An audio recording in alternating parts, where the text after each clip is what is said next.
Who am I? What am I? You're Kale.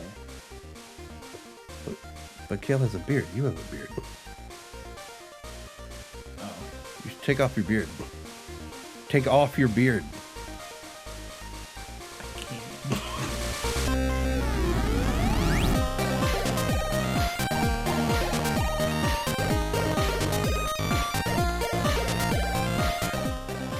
Hello, and welcome back to a very special 194th episode, Good Bad Bad, the show where we watch terrible movies.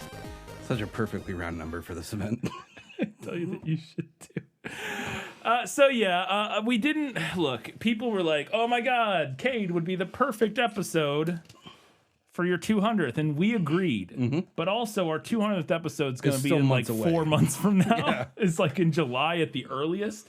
So we didn't want to wait that long because it's out, and we didn't want to, we want to miss the bag, yes, as it were. So we decided to move it forward a little bit and just jump right into Neil for 194, and we'll come up with a different, fun, great, amazing 200th episode when that time comes. But yeah, we couldn't wait. We couldn't wait 3 months to get to this. we absolutely could not. We must give it to you, the people. Absolutely. So today we're talking about a film that we've been waiting for years for, Kyle. Oh yes, because he had been teasing this for years. Teasing this for years. Hi, this is Neil Breen. I want to give you a new update on my feature film. The name of the feature is Cade, the Tortured Crossing. Today we're talking about Cade, the Tortured Crossing.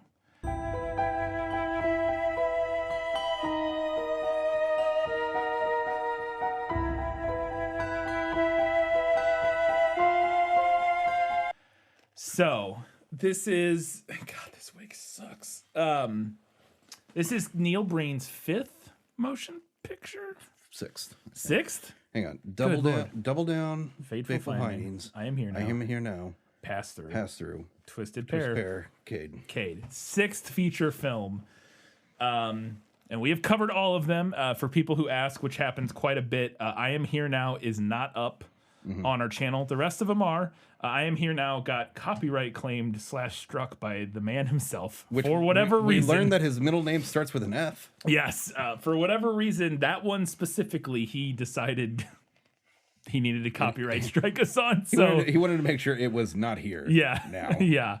I don't know why that one, but that's the one. The rest of them seems to not have any issue with us doing. So maybe one day we'll have to revisit I Am Here Now. I don't even know if that footage exists anymore anywhere, so we might just have to redo it. But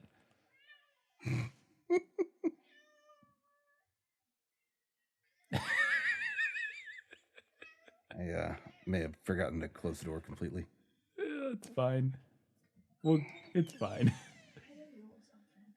Kyle just didn't shut it all the way. Whoops. It's all Kyle's fault. Come here, you little hell beast. Thank you, Katie. Get out of here. Go. Thank you. So, yes. So we've done all of them. We may have to one day revisit I Am Here Now.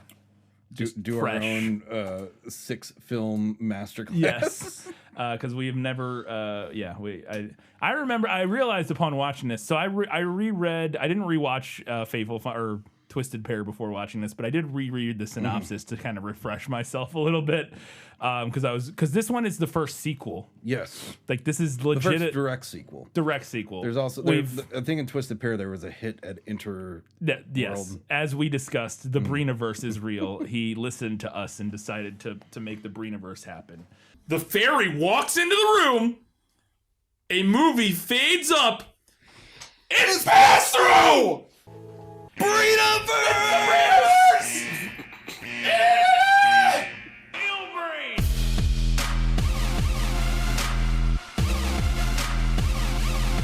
But apart from that, this is actually like a direct sequel-ish, kind of, as much as any Neil Breen film can be, in the fact that it makes no sense and connects to nothing, to a previous film, to Twisted Pair. It stars the same characters, at least. Kale, where have you been?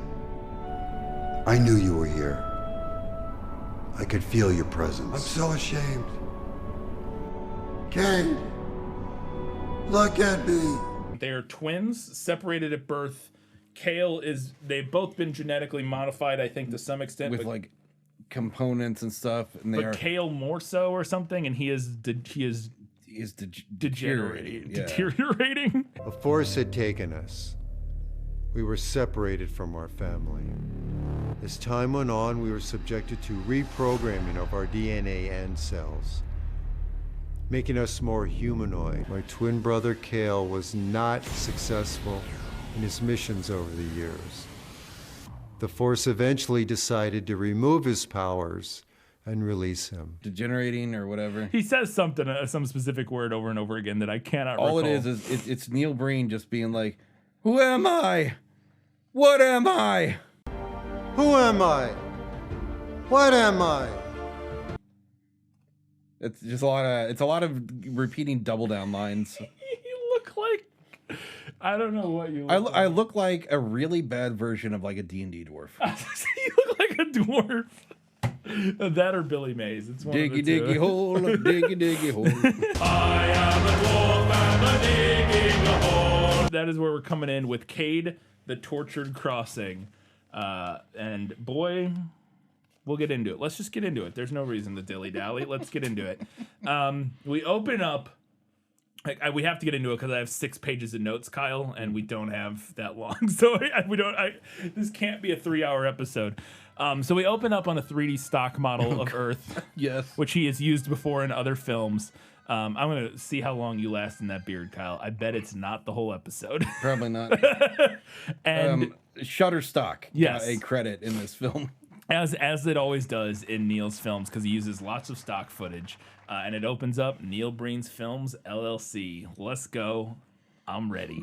And then the title pops up, Cade, the Tortured Crossing. And Tortured Crossing is not capitalized, which I think means something. I don't know what, but I feel like it must mean something. Or he just forgot. Because it's also not capitalized on the DVD. Dun, Kyle. dun, dun. It means something. And Cade is all capital.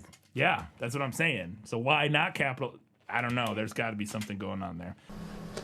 Hi, this is Neil Breen. But we open up after that and we see a spooky castle with a light in the window. Mm-hmm. And then we fly through a courtyard in like Portugal or Spain or I don't know. There's like a drone footage shot, yeah. or like some European city or something. And then we fly in, we end up outside of a business building or something where the security guards are standing guard and this woman comes out. I think they're having a meeting or something. Oh, and this immediate. Sorry. Yeah, you're gonna have to take that off at some point if that keeps up. Yeah. Well, like she's looking for her benefactor for yes hospital. Is this Cade Altier? Mr. Altier, where are you? Are you on your way? Yes. And from this scene in Word Go, we're like, oh, this is all green screen. So that's the twist of this one. Mm-hmm. The twisted pair of this one is that this entire film is green screen. I'm running a little late. Get ready, we're going on a field trip. She's not waking up. Now I will say, Neil Breen is revolutionizing the green screen game. Not really, but he does like do more with it than you might expect. Like he definitely God, he it's bad. Hang on. There you go. It's fine. You have a beard as well. I gotta keep that glorious hair though. Yeah, absolutely. So like he's doing more with the green screen in this than like, it's not just a flat wall that he is like standing in front of. He does things where he puts actual props in the world that people interact with. He just doesn't fucking light them well. No, and there's lots of issues, but all my point is it's not like the worst version of this movie is just a one wall. Everybody green screen. walks off the green screen and immediately hits a pool of black. Yeah, and there's like no props or anything. Everything they interact with is like is like part of the background or whatever. In this, he like composites actual props into the green screen background, kind of. Yeah. You know what I mean? Like it's at least something going on there that's kind of interesting. It's just it still looks terrible. Yes, everyone in the party is waiting for you. Thank you. Please hurry. Just please hurry. But Neil is like making his way to this meeting because he's the benefactor for this mental hospital, I guess, or whatever. Yes. And he gets hit by a train.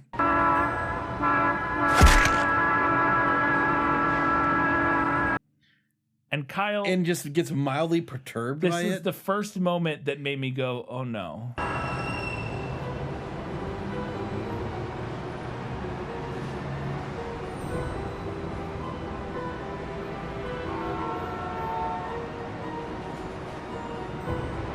We got a nice sound. Yes.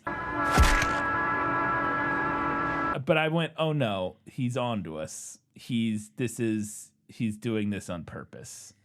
I was worried that at this point he had become self-aware and that this was all like he was going to do things like he was going to intentionally make a bad movie. Damn, we need to make this an even fight. I don't think, after finishing the movie, I don't think that's what's going on here. Mm-hmm. What I think, and I think we said the same thing in Twisted Pair, basically, from my memory. I thought he wanted the audience to see this moment that Cade is not like a normal person. He can get hit by a train and get up and keep going and be like, you know what? I guess you're right. You're giving it more credit than it I'm giving it way more credit. I thought he had it in there because he knew it would get a reaction. And so here was my thing, is that initially I thought he'd become self-aware and was like trying to make a bad movie. And I was like, that sucks. I hope that's not the case. Finishing the movie, I don't think that's the case. I think he's still doing it just as seriously as he always has. What I do think he's doing, and I think we said the same thing in Twisted Pair, is that he knows because he has done enough like midnight screenings and stuff now of his movie. He knows what gets a reaction out of people. And he is putting that stuff in his movie intentionally. Yeah. But I don't think he understands like why it gets, you know what I mean? Like, yes. I don't think it's self-aware in the sense that he's like, I know, I'll have myself get hit by this train in a goofy manner because it's like funny but like, I think he knows that when he gets hit by a car in Double Down or Fateful Findings or whatever, and everybody laughs, he just wants that reaction. Dylan, what's going on? Talk to me. But so he gets hit by a train, very comical, incredible sound effect. Then we see some guy getting mugged, and he's not getting mugged, he's getting kidnapped, we'll find out. Some guy's is like laying on the street, and he just gets grabbed and kidnapped. We will find out by Kale. We just see like the legs at this point. Well, we know it's Neil because of just his stature. Right. We know it's Neil, but in the movie you don't see his face, so you don't know for sure. But ultimately we will find out this is Kale. And then we just like immediately cut from that to an SUV full of people. Help! Help, please! Anybody, somebody! Help, please! Help, we can't get out. Yes. Like, save us! Somebody help us! And Neil is just standing there. I can't open this SUV, but I'll follow you to wherever you get kidnapped. Yeah, that's literally what he says. And this is Cade is standing outside. Yes. He says, "I'll follow you wherever they're taking you, and I'll free you." I'll help you. I'll follow you wherever they're taking you, and I'll free you. And then it just cuts, and he's wherever they took him, and he has freed them. Yes, he's that good.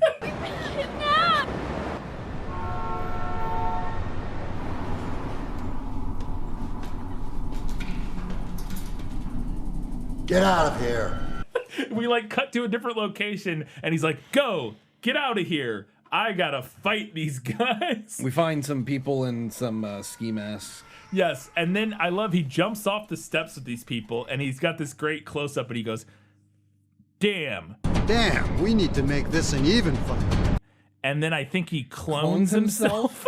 Or he's just that fast that it makes it look like there's multiple versions. And we get this looping, absurd fight where it's just Neil swinging his arms and legs around and then looping it over itself over and over again against other, like a line of other people doing the same thing. It looks ridiculous. Not really hitting each other. No, there's really whiff and air. Yes, and by spoilers, the entire big climactic battle scene of this movie is this. Yes. And when I say is this, I don't mean looks like this. That is part of it. It is also literally just the same shot. The same footage. Yes. Again.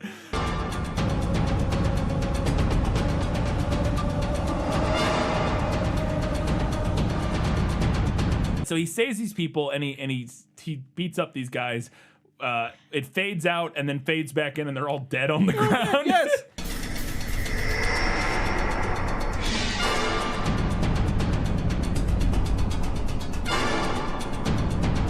And then Cade gets like it starts exploding for some reason. Yes, it just explodes for zero reason. And Cade is like leaving, and then he's on the ground.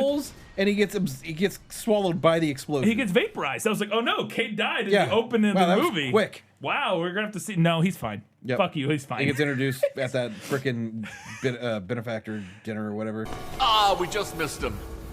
But somebody took care of him for us. That was a hell of a fight. Who was that guy?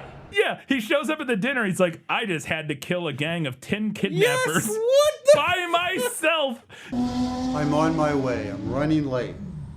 I just had to kill a gang of 10 kidnappers by myself, using my superpowers. I'm kidding. I'm kidding. Using my superpowers. And then he's like, I'm kidding. That's kidding. A joke. Haha. That's actually what happened, though. And then he leaves from there, I think, to go investigate the mental hospital. So the premise of this whole movie, to lay it out real broadly, as much as I could understand, yes, because it's incomprehensible like all of Neil Breen's movies, is there's a mental hospital that is kidnapping people, like vagabonds, basically, bringing them in to perform experiments on them. Genetic testing and stuff for what reason they never really say. No, that's not important. No. I've created a cover story for you. The flow of patients for the gene editing testing program will continue. For the corporation, Kyle. The corporation wants it because it's for the money. They say numerous times it's all about the money. I'm in it for the money. I'm in it for the money, Kyle. So that's why they're doing the genetic testing. I want to see where my money's been going. Patients are money. The corporation is behind the illegal gene editing experiments and the kidnapping of the youth. This will be our secret. So Neil is also like Cade is like a sponsor of this hospital. Yeah. And he wants it to be good. I must admit, I haven't even seen the hospital building yet.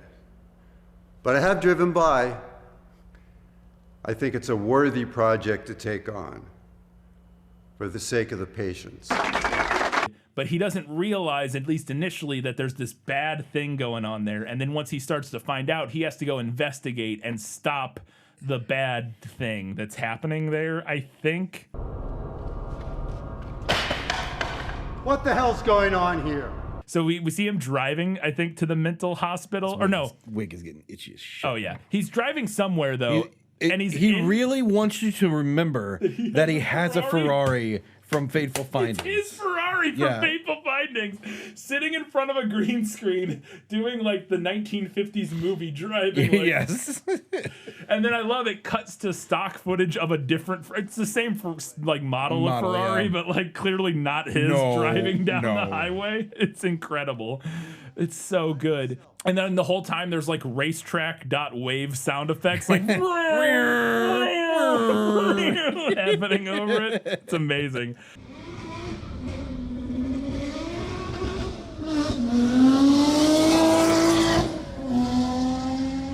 So then we also get, as he's giving his speeches, there's like, we keep cutting to convention stock footage at like yes.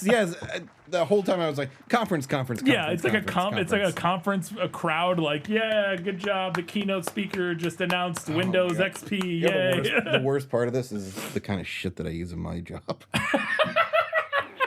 Yeah, but you're not making movies. No. You're making corporate stuff. Like it makes sense. It makes sense for what you're doing.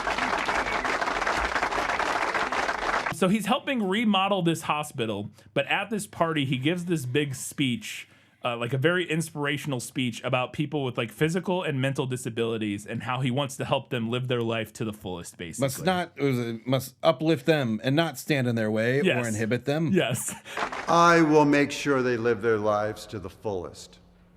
We will make sure they live their lives to the fullest. I will teach them to go after stuff that really captures their heart. Like justice and love. I will teach them how to only go after things in life that really captures their heart, like justice and love. Amazing. That's a classic Neil line. Yeah, amazing. So I think this whole movie is spurred by Neil's like actual genuine like concern and thoughtfulness about like people in like institutions and stuff like that. I think Neil will kind of like, hey, the conditions sometimes at these places aren't great. It would be great to make a movie about how we should treat these people with respect and help them. And then this movie I like happened. to think that for each of his films, and most of it is like, there's government corruption. Yes.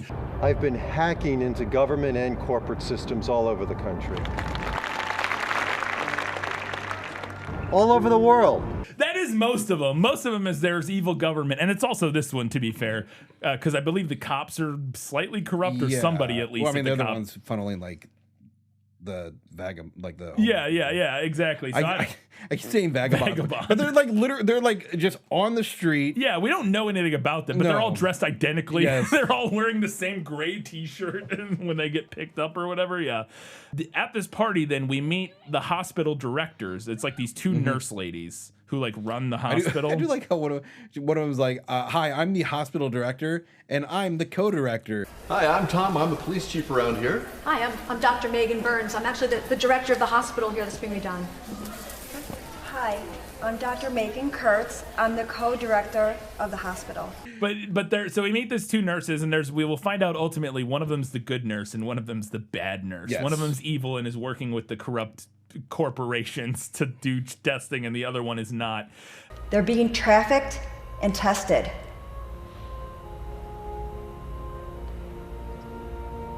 Perhaps gene editing. And I love like, they're talking to like some cops or something who are also there. They're like investigating and Child Protective stuff. Services or something. Hi, I'm Andrew with Child Protective Services. How you doing? Detective Lee here with Child Trafficking Protective Services. Oh, nice to meet you. Nice to meet you. I don't know. My favorite moment in this is when Neil like walks past them, yes. and they're like gossiping about him as he walks right past I hope he them. can do it. He seems kind of screwed though. Yeah, and he's just like oblivious, like strolling past them. He is in charge of this whole project. I just wonder if he knows who he's getting involved with. He has no idea what he's getting involved with. Thank you, thank you. Dangerous. Excellent work, Cade. We're all proud of you. We back you 100%. But they also say that they don't want somebody getting in their way. They're like, we can't let them get in our way from our money, getting money and doing bad things. He has a major task ahead of him. Do you think he'll be able to make it work? We don't want him getting in our way.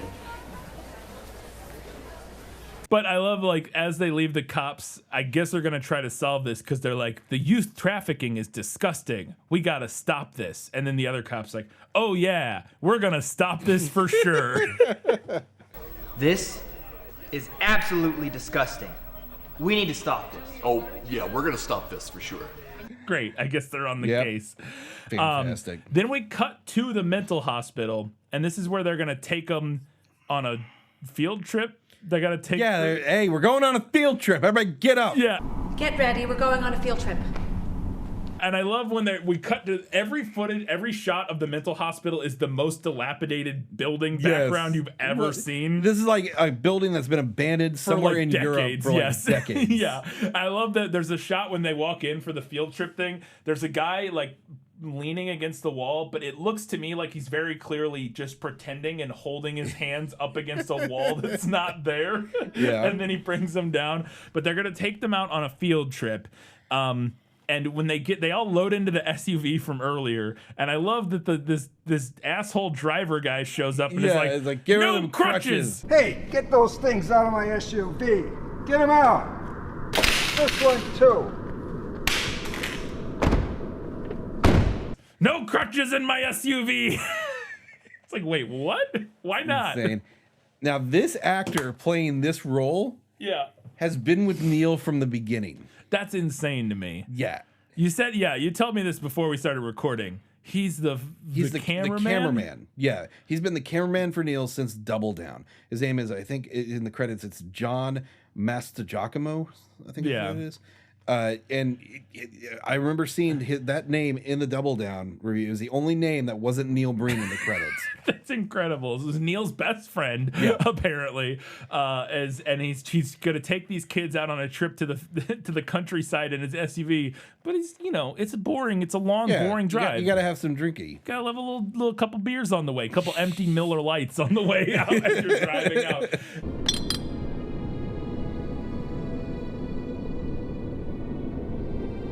And I love he's drinking, and it cuts as he's drinking. The truck clearly not moving in several of the shots. Again, it's all green screen, but like in some of them, it's just sitting there, and he's like acting like he's driving. But they're like the footage they're using is them driving through like the American Southwest, this arid environment of these mesas and stuff like that. And then we cut to them driving, and they're driving through like the woods.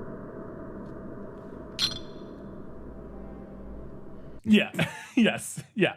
It's incredible. And I love we also get a shot like of the people in the back of the SUV, but and this is the first time I noticed it. Yes. It happens constantly. They are composited differently from the nice nurse. Yes. And they're frozen. It's a still frame. What the hell are you doing? Put that away. So many times in this movie, Neil clearly like ran out of footage or something, and his solution was just freeze it, freeze frame it. Yep.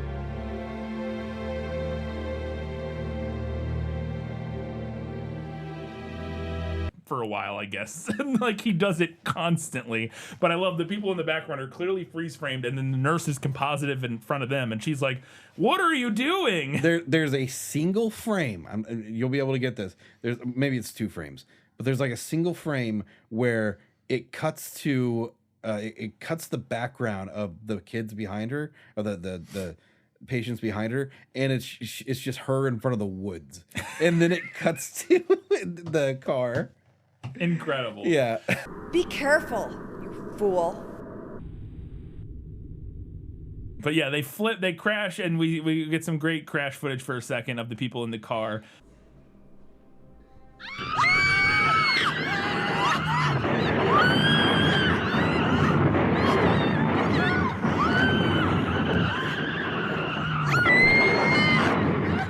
And then they land they land sideways in this giant field, and we get some great little fake smoke rising out of the car, and they're all just scattered across this field. And again, I cannot stress enough, this is all green screen. So they're all just laying in a big room together. And then they start talking, and it's echoey as hell because they're in a giant green screen room or whatever. This is going to happen. There's no cell phone service. We need to get help. There's no damn cell phone service here. What the hell are we going to do?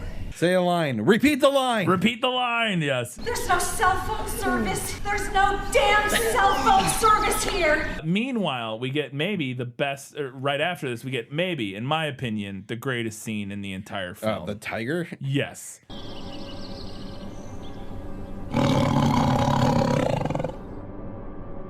I was ill prepared for this. I had heard tell that there was a tiger in this movie. But boy, oh boy, was I not ready for this. Cade is wandering through a field. I guess he just hangs out walking through fields. Just walks through the fields. And he's walking through a field, and then he gets attacked by a white tiger. And I was not prepared for him to fight the tiger. The 3D modeled tiger fight that he has.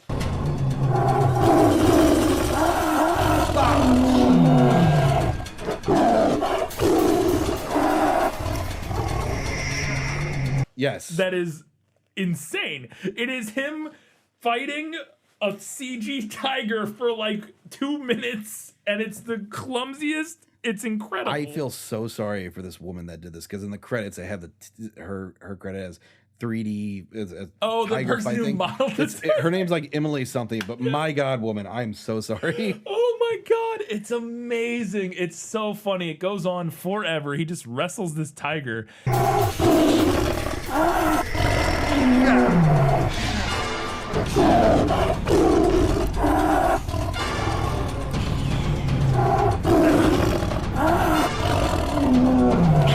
And I was like, okay, this is worth it for this scene alone of Neil wrestling this tiger. I think he knew exactly what this scene would bring out. And that's the thing is like this is one of those moments. But this is also a thing where I think he watched a movie, a big popular movie, and it inspired an idea, some ideas that he wanted to put in his movie. And I think this scene is one of them. There's another one later, and we'll get to it.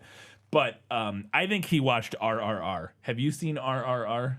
The Indian film? Yes. Oh God.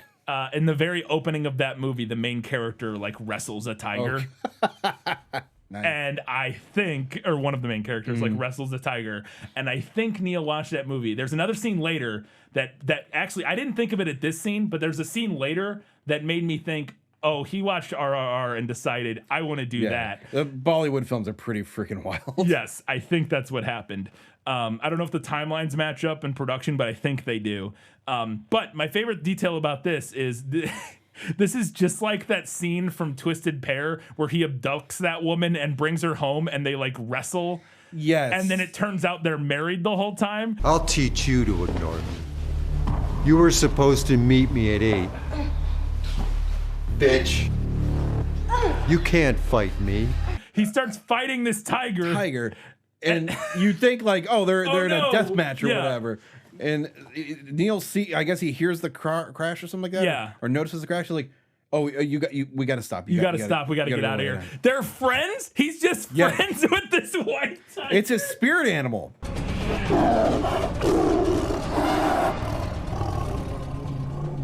Stop. Someone's coming. Stop. Get down. It's incredible. It's his spirit hot lady friend who can turn into a tiger.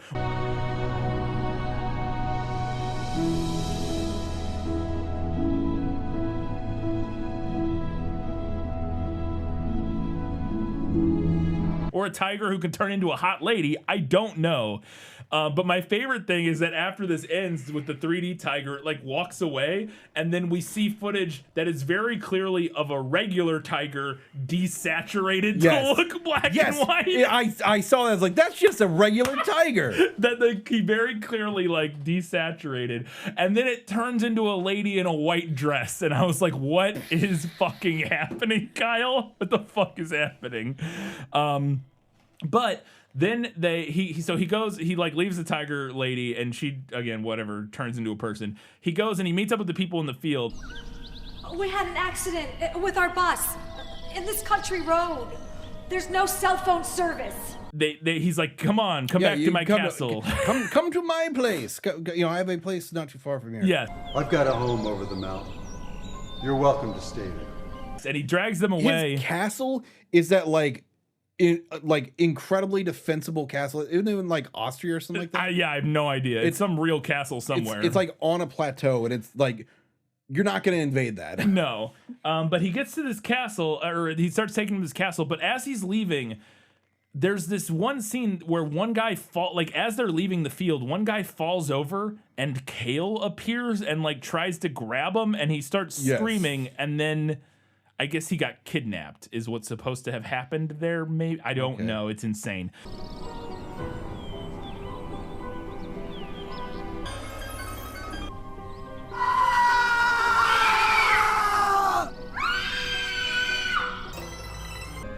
We need to stick together. Then they get to his castle, and I love the little shot. You can see them like walking up. Yes. They're like tiny in the corner walking oh my God. up. Or actually they're initially frozen, but then we cut to them, and I love he clearly had each actor do a line expressing their awe at the castle. Whoa. Yeah. At the castle. Yeah, but he uses every single one of them. So we go from one person to the next as they go, amazing. I can't wait to get in there. I love this place. Amazing. I just can't wait to get in there. What a trip. Holy shit. It's a castle. Amazing! I wonder if it's haunted. A castle. We're going to a castle. The Rolls Royce hit him. I saw it. I'm a witness. Yes, exactly. It's amazing. It's the Rolls Royce that hit him. I saw it. I'm a witness. Anyway, so Cade just lives in this giant castle in the woods. And He even says, I have 30 rooms. You guys are welcome to whatever you want. Yeah. No, we'll just stay here on the carpet. On the carpet, yeah. Look, I've got 30 bedrooms in this place. You're welcome to take them for the night. We're all just gonna stay right here on the carpet tonight. And then he also explains his whole backstory with Kale to him. He's like, oh, by the way, I have a twin brother named Kale. We're like whatever. I've got an identical twin brother.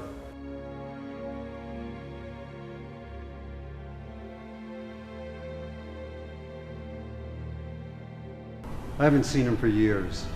Okay. Thank you. Yeah. Neil realized he needed to explain the premise of the movie, or like the backstory of the movie. So the way he writes that in is he goes, you all kind of look like a family. No, they don't. They're just random people. But he goes, you all look like a family. Do you have a family? No. I do. You all look like a big happy family. Do you have family? No. I've got an identical twin brother. Let me tell you about Kale. And it's like, wait, what? That's how you Didn't like one of them say like no it? because like they're like orphans and stuff? Yes, they're like, no, we don't have family. He's like, oh, I do. Kale, he's this, blah, blah, blah, yeah. Then one of the random women there, the woman with who I think is one of the nurses. Yes. Like lets her hair down, which is like incredibly long. Yes. And then starts flirting with Neil for some reason. That would be nice. No! No!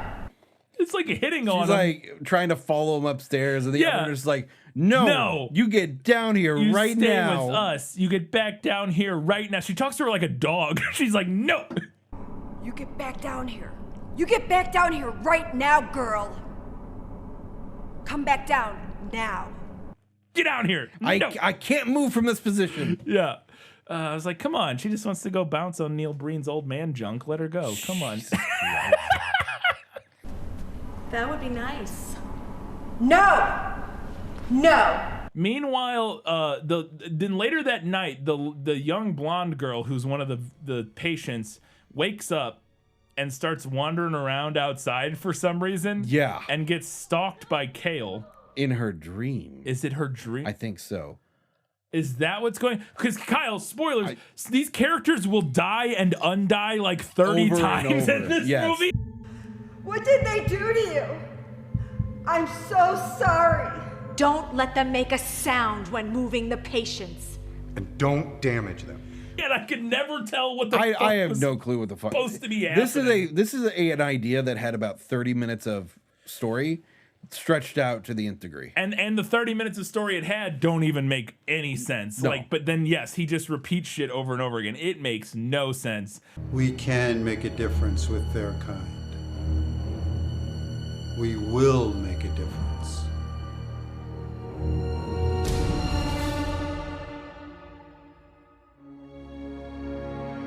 Then meanwhile, in the middle of the night, Cade wakes up, and I love he turns and he's like, I've got a crashed SUV to repair. I've got a crashed SUV to repair. Okay. What a line. What an incredible line. He goes and he finds the crashed SUV. We get a beautiful close-up shot of Neil Breen and his eye. He freeze frames and his eye like glows red, like fiery.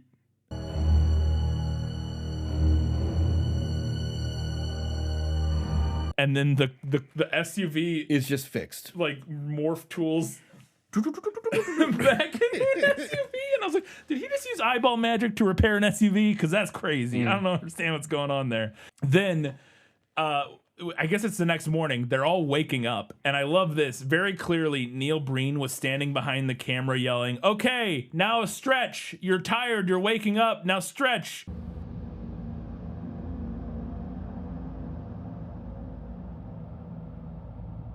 Okay, your back hurts because it's like 3 minutes of people going, I'm so tired.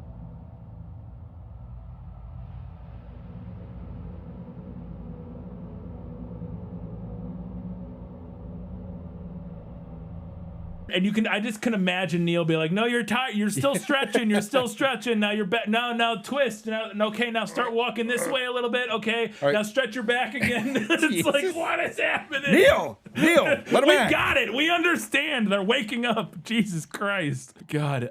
Then they go back to the SUV to go back to the mental hospital, I guess. And I love when they're in the SUV, they all get in and they're like, he's like talking to him, and they keep putting their hands on windows that don't exist. Like it's supposed to be a shot that looks like they're tinted windows, so they can't like actually have them down. Yes, up. so he has them down, and then they have they're like pantomiming windows. It's incredible. But they go back to the hospital, and Neil, I guess, follows him there. I would have loved for Neil, as they were leaving, to be like, "I'll be with you right here." He doesn't. What do you mean he doesn't? He saves that for the end, Kyle. He saves the money shot for the end of the movie because he knows what the people want. How dare you? I'll be right here. Where did he initially do the "I'll be with you right here"? Like, what movie was that in? Wasn't that in Twisted? I truly don't remember. It was either, I thought it was Twisted Pair, because I think it's when he's in that purple fairy forest thing, and he's like, right, because the brothers are here. The brothers are drifting apart. Yeah, and then it like freezes, and then I think his eye glows or whatever. And that was the end of Twisted Pair, I think, from my memory. I'll be right here.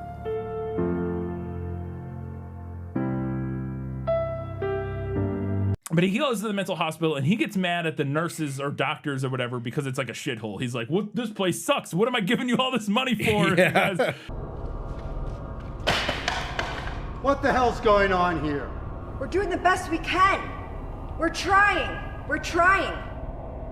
That's not good enough. He's like, "This is not acceptable." And he says, We're trying. Are you kidding me? There's not even windows on. I know, it's just like rubble. It looks like a war zone. Yes. Like it's not even close. Oh my god! And I love this whole time whenever he has conversations with these women, specifically that one nurse who, spoilers, will become his love interest. Oh god! He's standing like 2 inches. 2 inches from them, like whispering into their ear in the creepiest way possible. This is not acceptable. This is my money. I'm counting on you to make it right. Clean this up. So he basically is like, this is unacceptable. Meanwhile, blonde chick's getting abducted by Kale again. I don't know. But then we smash cut to a guy where this is where we first set up the keyboard guy. Yes. Keyboard guy's my favorite. Like, bang on that Casio. Come on, let's do it.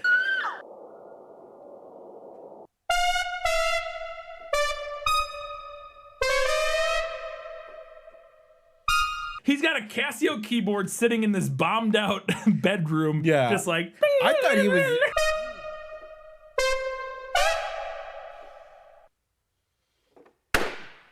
I don't know. I don't know. I do not understand what the premise is. Because like they're in a mental, literally Yes. it says mental hospital. Yes.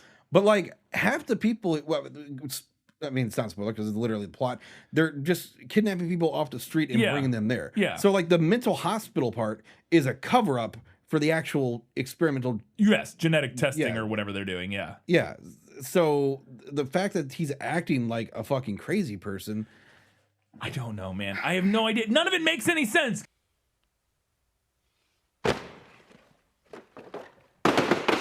This is, again, I had it several times and I was like, I think this may make less sense than any other Neil Breen movie. Maybe. Like, it's pretty, I say that, every one of his movies makes almost no sense. But this one, it's just, and I think it's just more that there's more disjointed random scenes than in some of his other movies. This one felt like it dragged quite a bit. Yes, it's definitely the especially in the slowest. second half of the film. Yeah, absolutely.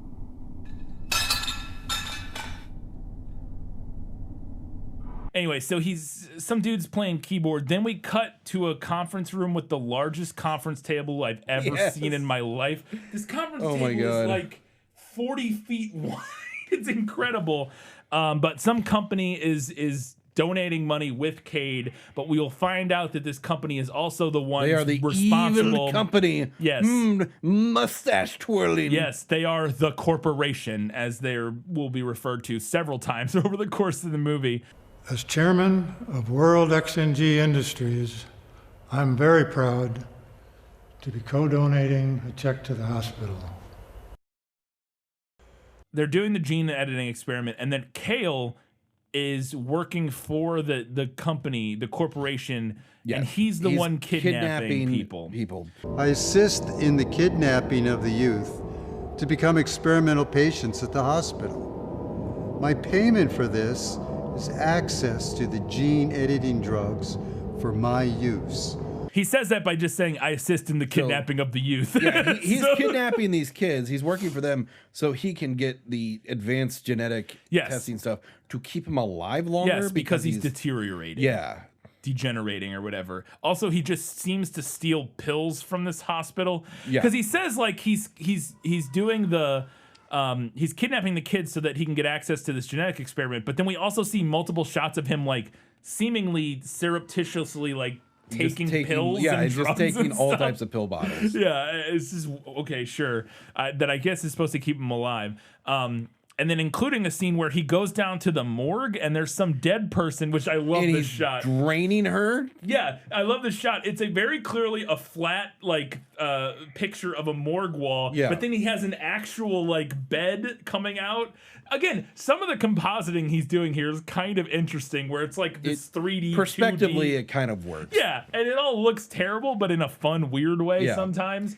My favorite one is the surgeon's chair. Yes, where the people have tiny legs. Yep, little bitty legs. Again? What are you doing here? Get the hell out of here! Because they're like the perspective, they're like coming at the camera and they look like they got little tiny legs. It's incredible. But yeah, you're right. He's sucking some juice out of some person that was in the morgue or whatever. Yeah. I don't know what. Then Cade basically wants to, one of the business guys shows up at the hospital and is like, I want a progress report on where my money's been going. And then we see him like do that for a second. And then we cut back to the keyboard kid for some reason.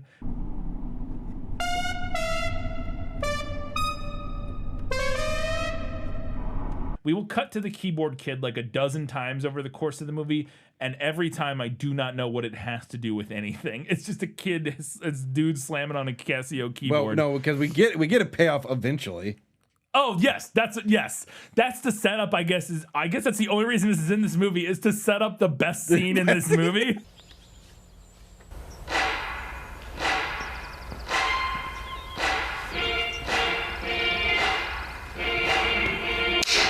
The absolute best scene. Those two scenes, the tiger scene in the beginning and that scene at the end, are the only reason this movie is worth it. But it's absolutely worth it for those two scenes because they're both incredible. Oh god, they're we'll get to it. There's some beautiful stuff in the fight. Incredible. Scene. We'll get to that. Meanwhile, there's some doctor doing experiments in that operating room, and there's a long-haired guy yelling at his attendee or his assistant. Yeah, like, get out of here! Get out of here! You're not supposed to be in here. Get out of here! And that's important too. But I'm supposed to be your assistant. Yeah, I don't need assistant. Get out of here! He yells at this guy over and over and over again. I don't want your help. And then randomly we cut a thing that we'll do lots of times, is cut to some people in bed moaning and twitching.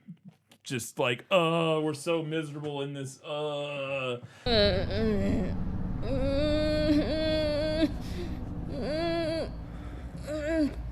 I love in those shots, Neil has composited some like pre-rendered haze into the air to make it look more atmospheric. It's incredible.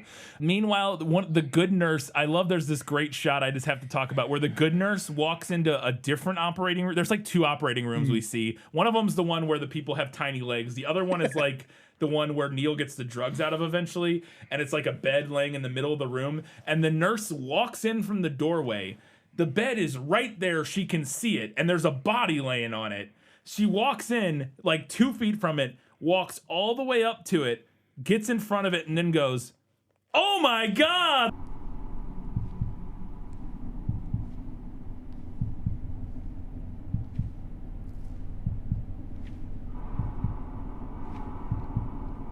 Oh my God! Like she didn't see the body laying there the whole time. you know, green screen acting. Yeah, exactly. But it's just, oh my God, it's cracking me. She's like, oh my God.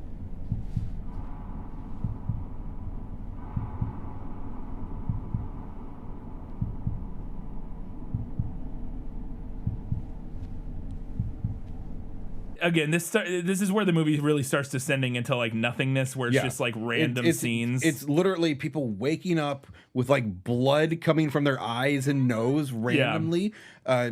People screaming at night. Cade randomly picking up people in their dreams or whatever. Him dragging Kale picking people up in there. Kale dragging people down a dirt hallway and then saying, "Who am I? What am I?" And like clearly in pain, writhing. It's beautiful. Who am I? What am I? It's so weird. Lots of scenes in random boardrooms. I love the boardroom scenes where there's like the evil corporation. Yes. I've created a cover story for you. The flow of patients for the gene editing testing program will continue. There's a beautiful shot of a whole bunch of graphics and stuff on this building's wall, like glass wall, as we're going across, and Neil and a couple of people are at the end of it talking about like stocks or whatever, or something's going really well, and the whole time I'm like, evil corporation. We're an evil corporation. We're an evil corporation. Your participation in the project is greatly appreciated. I'm sure we'll be a very successful team. There's just one shot where Neil like walks down this like in the woods to like this little like cave entrance, and then he walks into a cave and there's like this giant glass like ball in it. Yeah. What was I don't know what the fuck that was. Felt like it honestly felt like it was ripped off of a Star Trek show. Yeah, but like it's never explained like what that is or like why he was there or what the fuck was that? I have no idea what that was. I just said, what is this glass thing? I have no idea. We can make a difference with their kind. We will make a difference. We also find out there's a mole. The police say they think there's a mole in the police. But I thought the police were all corrupt. I also thought. Well, I thought we knew who the mole was. Who was it? It was one of the detectives. Yeah, the one who was like, shepherding kids over there. Yeah, you would. I have no idea. But luckily, they have a lead on the kidnapped kids or something. I will find that rat bastard. I got new information on the kidnapping of those patients. And then we cut back to another social event where the nurses are talking to people. It's chaos. My notes don't make any sense because we just jump from scene to scene from here to the end, it gets more and more. It's just like chaotic. Random scenes over and over and over again. Where are they? But Cade wants to get to the bottom of this. He's gonna figure this out. What do you know about the patient trafficking that's going on here? What do you know about the gene research? What do you know about the gene editing research? Meanwhile, we see the nurse and I think the blonde lady in this lab setting, and it was cracking me the fuck up because it's this lab that is like, it's like a high school chemistry laboratory that is like a mess. And then they're also composited the wrong size, so they're like coming halfway up the oh my god! The same thing happened with the police department as well. Yes, like there's a part where there's people working, and it's an office too. Yeah, like clearly this is like supposed to be an office setting, but the way that's compositive, it makes the detectives look itty bitty tiny. Little people. Yes, yeah, and because overall he actually does a pretty good job like compositing the people, and I say pretty good, it all looks like dog shit the whole time, but like in a way like they're usually roughly the right size, and like I said, there's actually some kind of clever way where he incorporates like real objects into the world and stuff. Other times it doesn't work at all. There's one great shot later where Kale is taking some drugs in that tunnel, that like rock tunnel, and he throws the pill bottles away, and when it cuts out to the wide shot, you can see the pill bottles through a chair that he is in the foreground. It's incredible. Help me. Help me.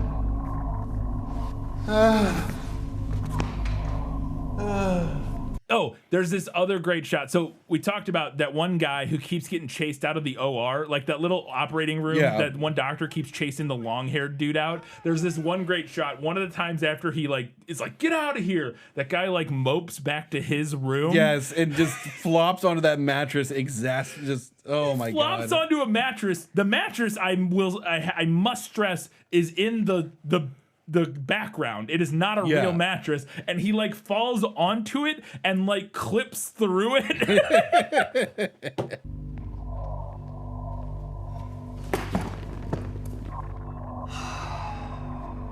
We have another boardroom scene where the bad guys announce that we need to get on with our patient trafficking plans. We need to get on with our patient trafficking plans. Remember, the primary purpose is gene harvesting.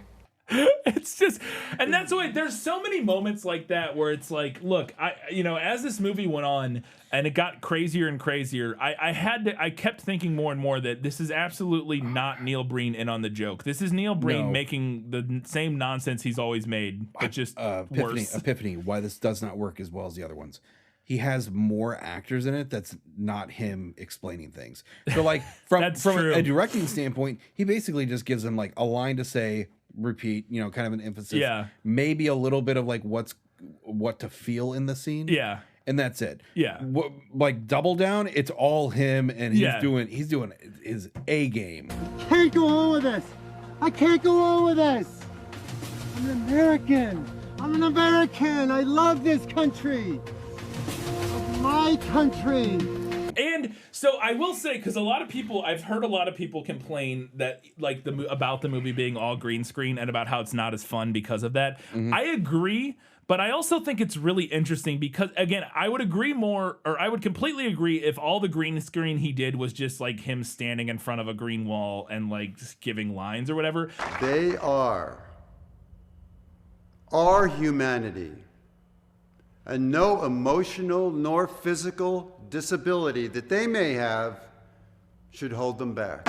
But I actually think it's really fun and funny the way he tries to like the stuff where the guy like rolls into the mattress and like clips through it, and it's like like the shit like that is actually really hilarious and makes for a really interesting like. I think you could easily cut 30 minutes out of this movie. Probably. That's the biggest issue with this movie. Isn't so much that it's all green screen, it's that it's way too repetitive and way too long. Like the movie's like an hour and 39 or 40 minutes long, and if you cut 25 minutes from it of the repetitive stuff that doesn't literally is just the same scene differently, like in a different place. Please make them stop. I can't.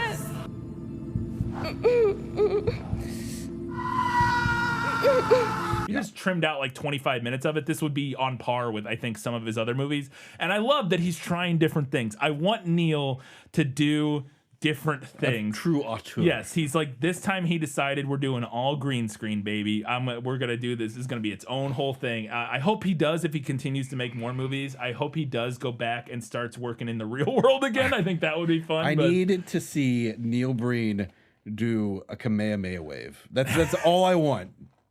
Is a scene where Neil Breen has to like save the world, and he like shoots a meteor with his special powers or something. Yes.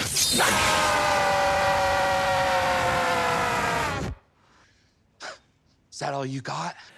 Then Cade ends up at that party again. There's another evil person party, because that's the only thing Neil knows how to write is just evil people standing at parties talking about their plans. Well, that's what all the corrupt people in the government that's what they do. They go to parties. They go to parties and they talk about their corruption. That place gives me the creeps.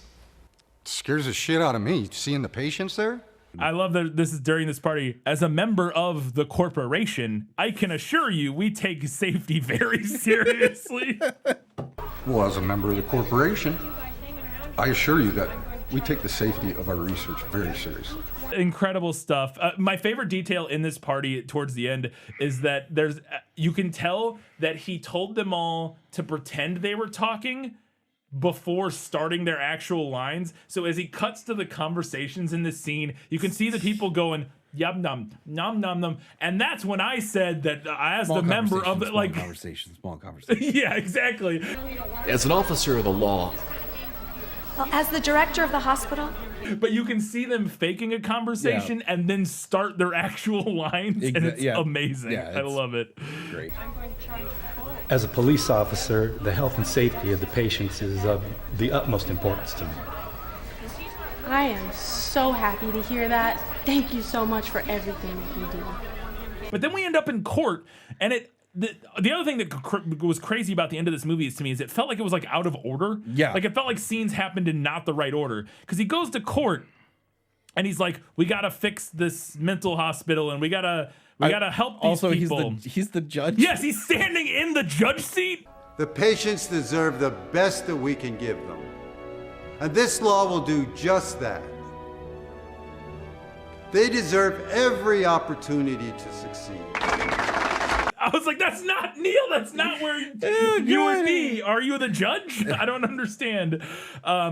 He gives this whole speech about how he needs to save the kids, and it seems like he accomplishes it. I am the dream of these things. They are the dreams of these things.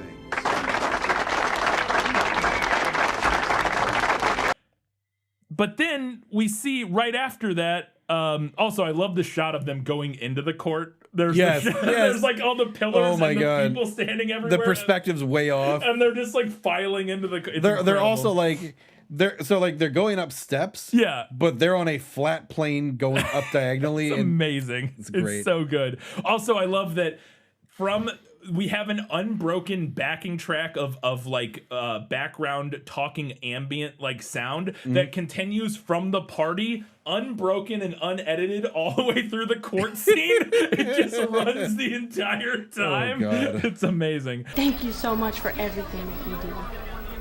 You're very welcome.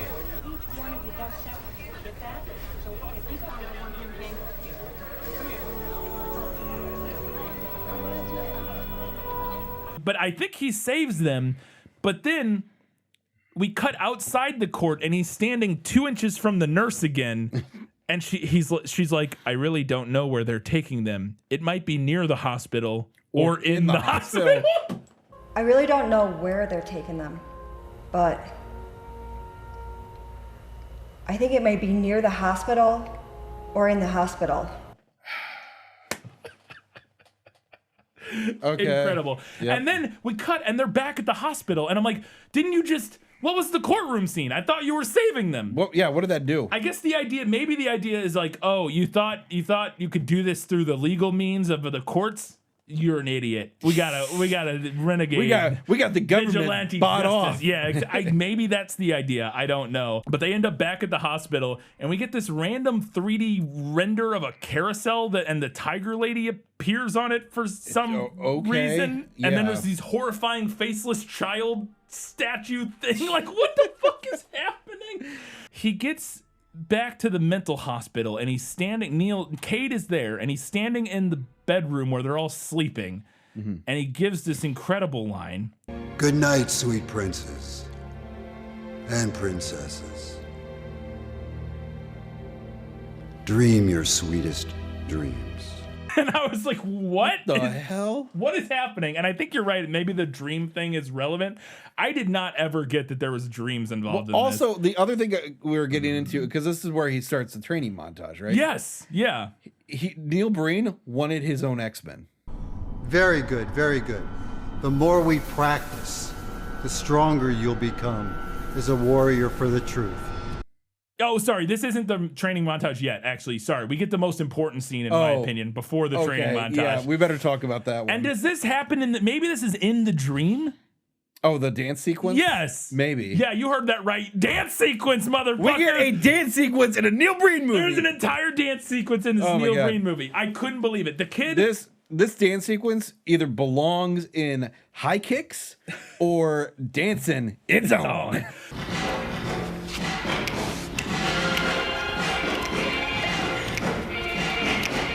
But I love it. Starts with a guy is in a wheelchair and he gets out of his wheelchair and he's like, I'm cured. And they put the Casio keyboard and on the other the guy comes in wheelchair. and puts the Casio on it and starts playing music.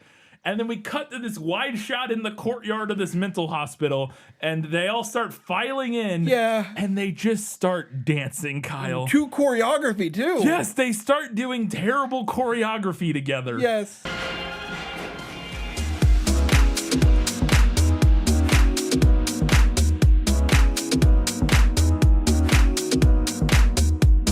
And I lost my mind. I was like, what is happening, Kyle?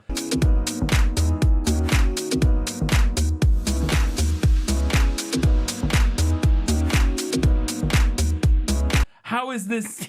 What the hell? I like how this is the moment your brain breaks. Well, because the rest of the stuff was stuff I expect from a Neil Breen movie. True. This, I was like, what the fuck? Whoa, why do we have a dance number?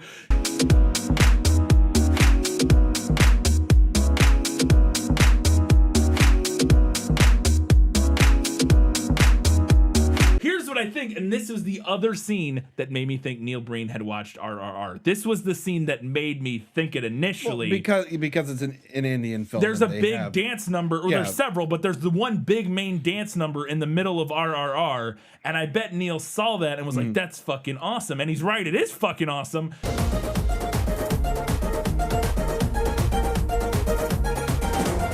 But it makes sense in that movie, and in this movie it's fucking, and it's also really well done, and in this movie it's chaos and nonsense.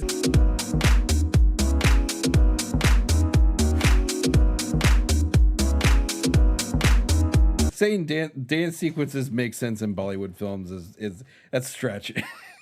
Have you seen RRR? I guess I haven't seen that. That movie is fucking incredible. The Bollywood films I've seen, the dance numbers feel mostly out of place, but they're there for, like, people know why they're there. Sure, and whatever. In RRR, it's literally makes sense within the context of the film. Like they're literally dancing at a party when it starts happening. Okay. But regardless, it's a great dance number. That movie's amazing. Highly recommended. But I think Neil saw that and was like, and because also, like I said, at the beginning of that, he fights a tiger.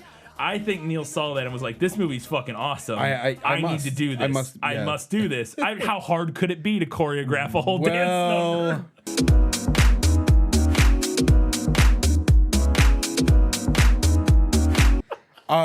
The dance number probably really easy compared to the freaking tiger. Yes, yes.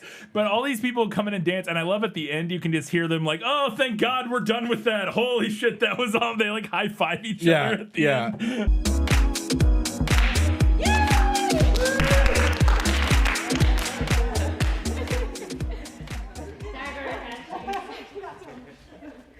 But I didn't understand what was going on, so they're all dancing. I thought it was because they were like free or something, but they're not. Nope. Because then, right after that scene ends, the blonde girl runs away, and one of the other girls is like, we'll never see her again. And I'm like, what?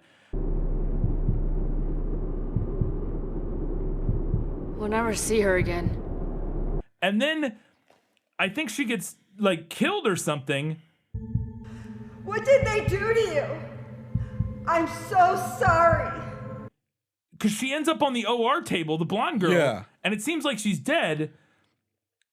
But then she's back again later, and I don't understand. Brian, stop trying to think. I can't figure out what the fuck. Don't think, just Neil Breen. And we're going to kill him. Like I literally thought they had like maybe like finished editing the movie and then accidentally like this was all the extra material they had. Yeah, it's just insane. Because then the blonde girl's alive again, and then the corpos show up to kill the mole at the hospital, who I guess is Cade, maybe, or no, the nurse, I guess, maybe. But then this is the scene where we get the nurse and Cade together now. Oh God. And they share a nice woodland stroll. And then I died. I posted it on Twitter today and stuff, but I died. The shot, they start walking through the woods and they walk over this stone bridge and they stand in the middle of it, and it is the shot from Fellowship of the Ring with Aragorn and Arwen. Yeah, at the bridge. Yeah, I was like, this is incredible. It's so fucking good. But they kiss and they tell each other how much they need each other, and I was really hoping we were going to get an awkward Neil Breen sex scene. No, we don't. No. I need you. I need you.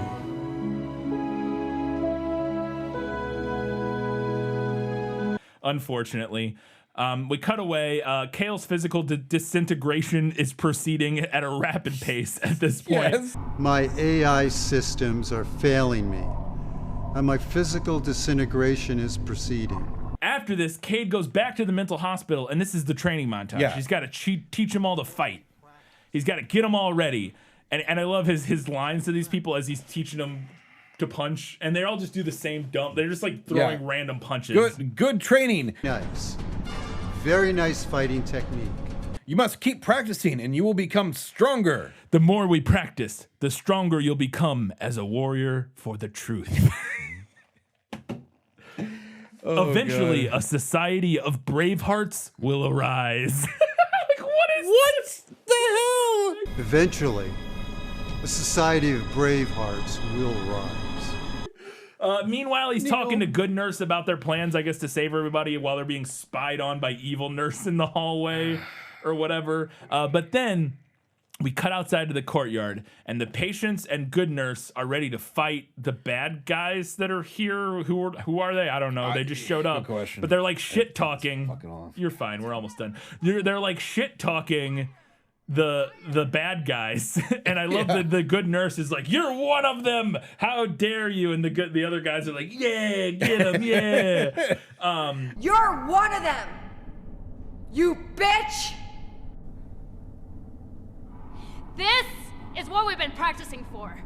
Let's go! Then long-haired patient kills the surgeon dude. Goes into the surgeon suite, and the surgeon's I told you to get out of here. He's like, I told you to fucking die. He goes all Frankenstein's monster on him. He strangles him to death, which is apparently the only way they know how to kill people in this movie, because that is also how the Good Nurse murders the evil nurse. Strangled to death.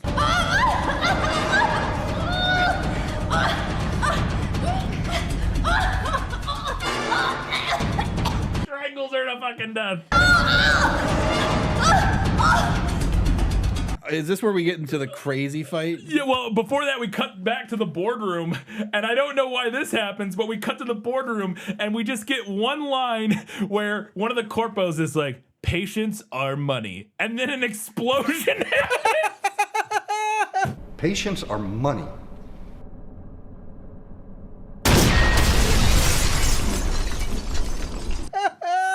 And I was like, yes, I was like, okay, I guess they just exploded. I guess we're wrapping that up. We just killed them, I guess. Oh my God. That is like peak Neil Breen. Yes. But then this is where we get the big fight. We cut back to the mental hospital, and Neil shows up and is like, "Oh no, you do not hurt my warriors." And then reuses the exact same line. Damn, we need to make this an even fight. And then the exact same footage of him.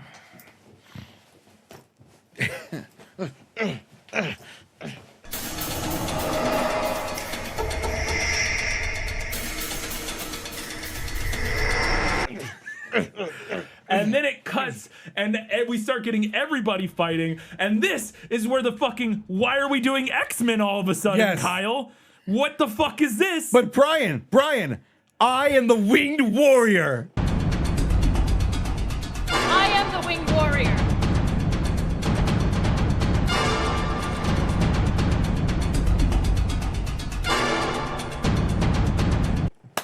I fucking fell out of my chair. I was like, wait, what? You are the winged warrior? Pardon me, what fucking what? She's all of a sudden cut to this one woman who's been like one of the patients the whole time, and she's standing there and she has these giant wings on her. Triumphantly, I am the winged warrior. And then we cut to the next shot, and she doesn't have wings, and she's just fighting like normal. It's like, what the fuck is this? What is this? Oh, and then it looks like fucking Animorphs for a second. She says, "I am the winged warrior," and she like copies multiple times across the screen, and it looks like an Animorphs book cover. Yes. Oh my God, the fucking Animorphs. Talk about the most 90s thing on the planet. And then she doesn't have the wings for whatever reason. So again, maybe that was in her dream or something. I don't fucking know. But then we get good doctor versus bad doctor. As we said, the Good Nurse or whatever strangles her to death, chokes her to death, and then seemingly falls over unconscious next to her. I don't know what happened there.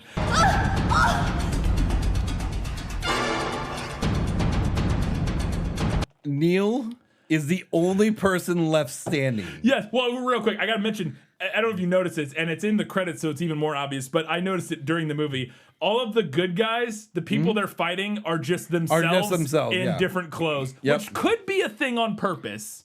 If you're giving the movie a lot of credit, Brian. No, it's definitely just because that's who the people he had. Yeah, but I was like to say because it is like like they have this kind of weird like spirit like fighting their own demons thing.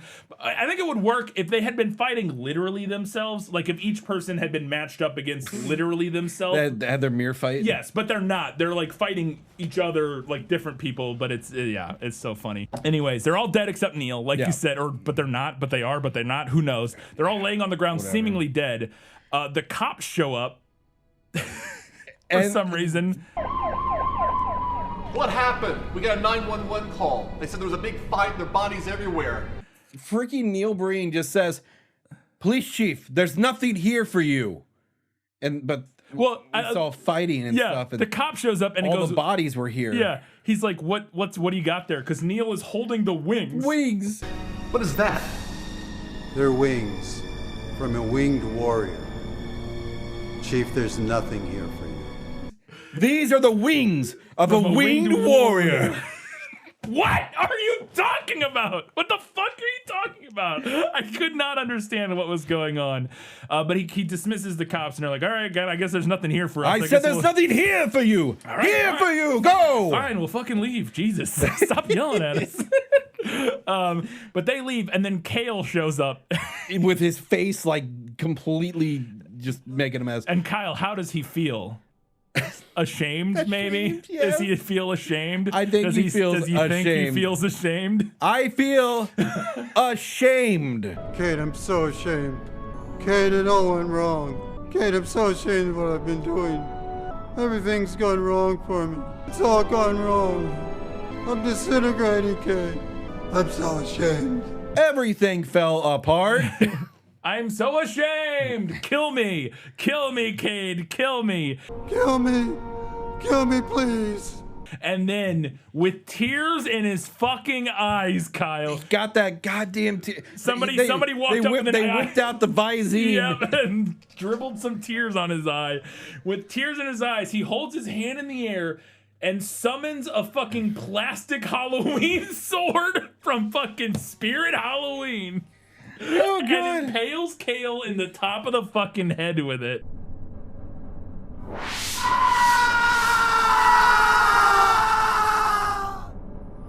And then I think Kale becomes Cade? There is no death, only a change of the worlds. We see Kale, and he like morphs and his beard goes away, and he turns into Cade. I thought that was like Kale's spiritual release or whatever, and it's like, you have been cleansed. You are now what you once were. Yeah, I guess. Yeah, because they smile at each other and like nod. With the Neil Breen smile. Yeah. And then he says, somewhere between right and wrong, there's a bright garden. I'll meet you there someday. And then we cut to the shot of from Twisted Pair of them in that like magic swamp tree land. Yeah. And I was like, did he have this all planned from the beginning? Oh, he did. You know it. You know it. It's incredible. Any excuse to reuse footage. Then he ends up now. Hot nurse is back alive, or hot doctor lady is back alive, and they're hanging out and kissing and stuff. And then we see the mental hospital fade away. Yes. And get replaced by the name The Crossing. And underneath it says courage, passion, peace. So he has transformed the mental hospital into The Crossing.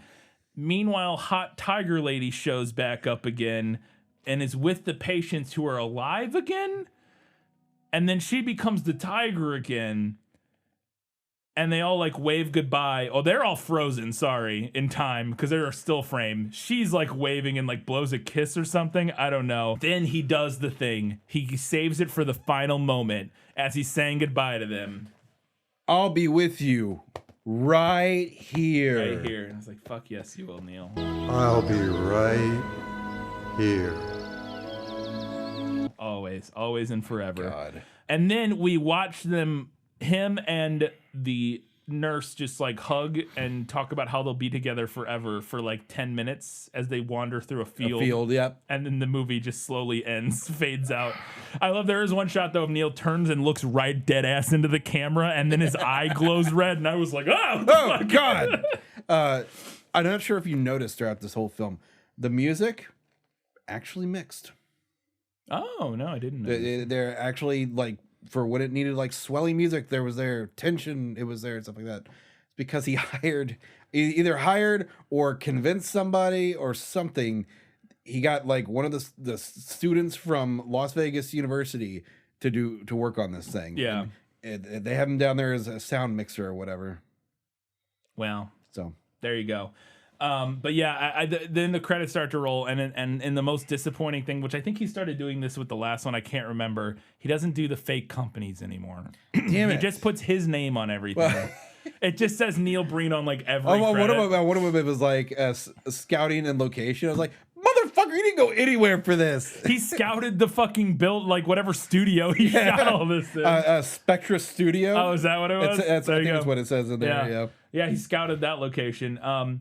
But yeah, it's just like all the other credits just say Neil Breen. Oh I missed the like B&B catering or whatever, and then the little credit at the end. Any business with an N or a B in so the much title. Fun. It's so good. Why would you stop doing that, Neil? But that's Cade the Tortured Crossing. Look, it's not as good as his other movies. No. But it's still good. But it's still man. Neil Breen. Yes, it's still Breen bad, baby. Again, it drags a little bit and gets a little chaotic in the middle to second half in a way that's like not the most fun in the world. But the highs are still there. Like the fucking tiger fight, the musical number, just all the acting is still exactly the same. The weird framing, like everything about it is great. It's just if you cut a director's cut, not a director's cut, because this is the director's cut. Exactly. A fan cut of this. The Phantom edit. Yes, the Phantom edit of this that was like an hour and 15 minutes instead of an hour and 40 would be perfection, and I think would be incredible. But yeah, it's still very much worth your time. It's still very much good bad, and it was worth the wait. But I will say, like I said, I hope he does go back to real world shooting again. I hope. I want more Neil Breen running down the rocks. Yes, I need Neil Breen running down red rocks and screaming. More of that, please. Oh, he's like in his mid-60s now. Yeah, that's true. He does do a little running at the beginning of this. And I was like, go, Neil, go. No, don't break your hip. Yeah. That's going to do it. As always, you can do us a giant favor by heading over to patreon.com/GBorBB. Support us there, get access to bonus content, all that kind of good stuff. We would really appreciate it. You can also support us by heading over to tpublic.com. Search for Good Bad or Bad Bad, Quantum Physics, any of that stuff. You'll find that. I have a podcast called This Film Is That. We're talking about movies that are based on books. When this episode's out, I don't know because we're too far ahead. Can't tell you. We're in the future. We're quite in the future at this point. It may have been High Rise, but probably it'll have been something else that I just don't know. It might. No, it won't be Dune yet. Dune Part 2 yet. That'll be later. That'll be in May. So I don't know. I'm not sure what it is, but yeah, look out. We're doing something coming up before too long. Mm-hmm. That's it. This has already run long. We're already at an hour and 10 fucking minutes. So oh god, I'm gonna wrap this shit. The Neil episode's on. I had like 5.5 pages of notes. I normally have like 2.5. Yeah, what do you think was gonna happen? Yeah, I normally have like half that much. But oh, I thought you had something. No. Yeah. But until next time, keep watching movies and definitely we'll be with you right here.